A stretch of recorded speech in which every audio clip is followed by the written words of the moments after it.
DemocracyNow.org, the War and Peace Report. We are broadcasting from Syracuse, which recently became the third city in New York State to ban the natural gas drilling process known as hydraulic fracturing, or fracking.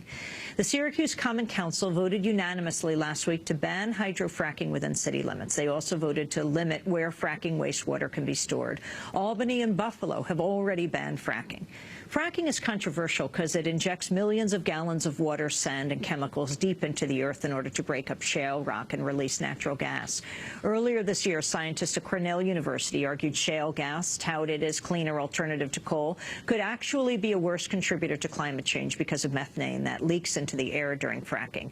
The Federal Environmental Protection Agency has also launched a probe into whether fracking is contaminating drinking water supplies. Supporters of fracking say it's led to an exponential increase in gas production, has not been harmful to either the environment or human health. To find out more about the issue of fracking, we're joined by three people. Kathleen Joy is Syracuse Common Council Majority Leader. She led the city's efforts to ban fracking. We're also joined by Don Siegel, a professor of earth sciences here at Syracuse University. And we're joined by Oren Lyons, faith keeper with the Council of Chiefs of the Onondaga Nation, who also helped establish the United Nations Working Group on Indigenous Peoples in 1982. We welcome you all to Democracy Now!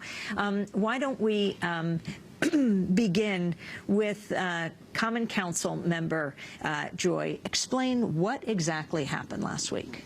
Well, we unanimously voted to ban hydrofracking in the city of Syracuse. The Common Council, with the support of the mayor, wanted to be proactive and ban hydrofracking in the storage of the fracking fluids before there were investments in the city. We don't believe that there are any leases now, but we wanted to send that message very clearly that this is a city of Syracuse where the hydrofracking and the storage of the waste would not be accepted. And talk about the forces on both sides, how you pass this. How large is the Syracuse Common Council? It's a city council. It's a city council. There's about 140 residents in the city. There are 9 members of the Common Council. Again, the vote was unanimous. Very little opposition, if any, none from the Common Councilors. And again, we wanted to be proactive. We drafted up the ordinance and passed that last week, had 2 meetings, many individuals spoke in favor of the steps that we were taking. There was a bit of opposition, but overall, we wanted to take steps to protect our citizens, our environment, and our heritage. Professor Siegel, you teach earth sciences here at Syracuse University. You support fracking, hydrofracking. Why do you think it isn't harmful? Well, I don't support hydrofracking. I support sound science, and I think there's a difference between the two. I understand the concerns that many people have over the process. I think that the opponents to it have exaggerated the potential harm very successfully through using media and social media and so forth.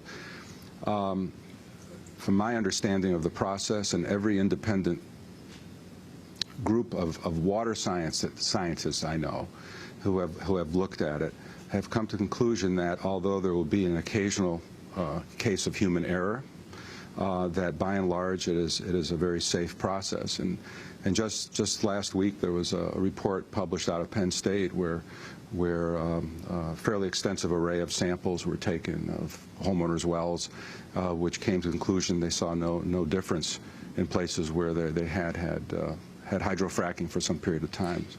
Oren Lyons, you are the faith keeper with the Onondaga Nation. Why are you concerned about this issue of fracking?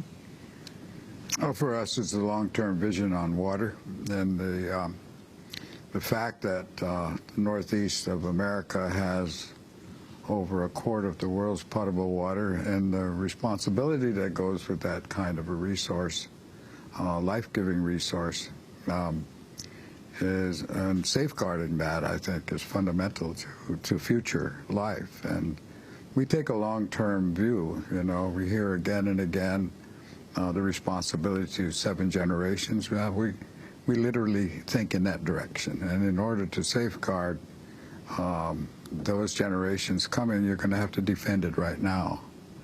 So it's not a very complicated decision on our part. We see it as common sense to protect what you have and not take chances. Majority Leader Kathleen Joy, Professor Siegel says the studies are saying water isn't getting contaminated.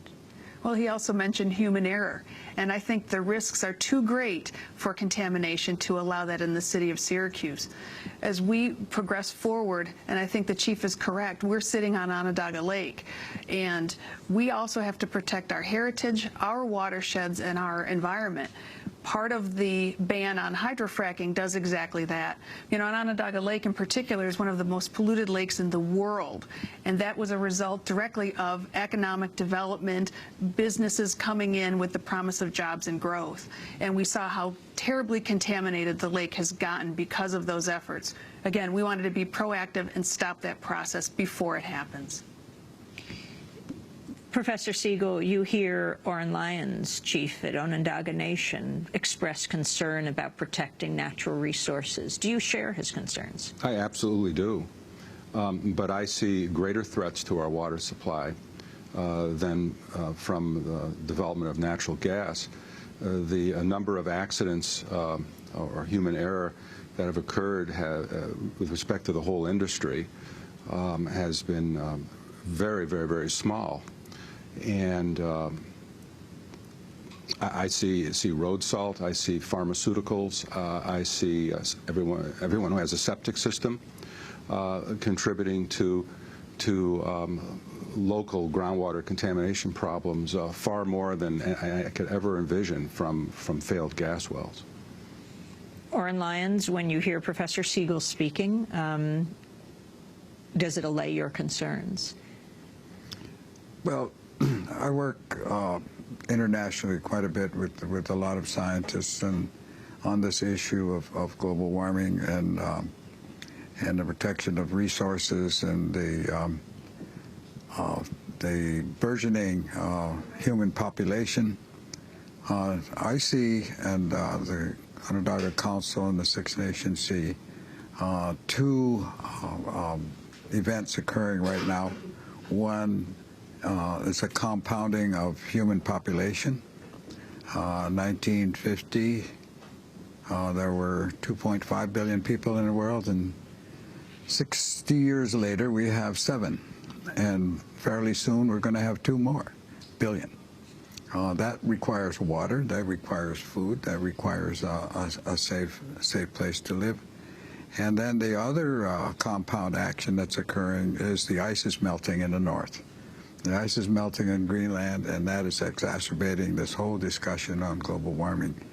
And so we have, on a large perspective, and this is a global issue, and if you have to look at things in a global term, and we do, we take the long view and the large view, and we see that you have to protect the commons, you have to protect the future, and so any kind of taking chances on the fundamental issue of drinking water is really a chance that you shouldn't take.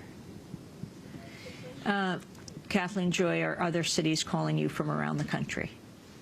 They're looking at what we've done, yes.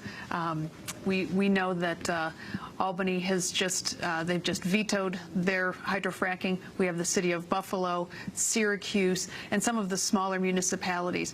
I'm hoping that we could join together and send that message to Albany about the concerns that we have over hydrofracking. I want to thank you all very much for being with us. This is certainly a story that we will continue to follow. Kathleen Joy, Majority Leader at the Syracuse Common Council, Chief Oren Lyons with the Onondaga Nation, the Faith Keeper with the Onondaga Council of Chiefs, and Don Siegel, Professor of Earth Sciences at Syracuse University. And that does it for our broadcast. A very special thanks to WCNY, PBS, and NPR here in Syracuse. I'll be meeting and greeting graduating students at Syracuse University today at 10:30.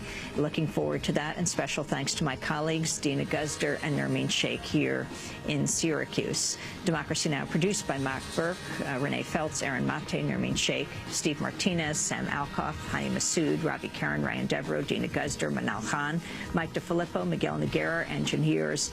Special thanks to Becca Staley and Julie Crosby. Our website at democracynow.org. I'm Amy Goodman. Thanks so much for joining us from Syracuse University.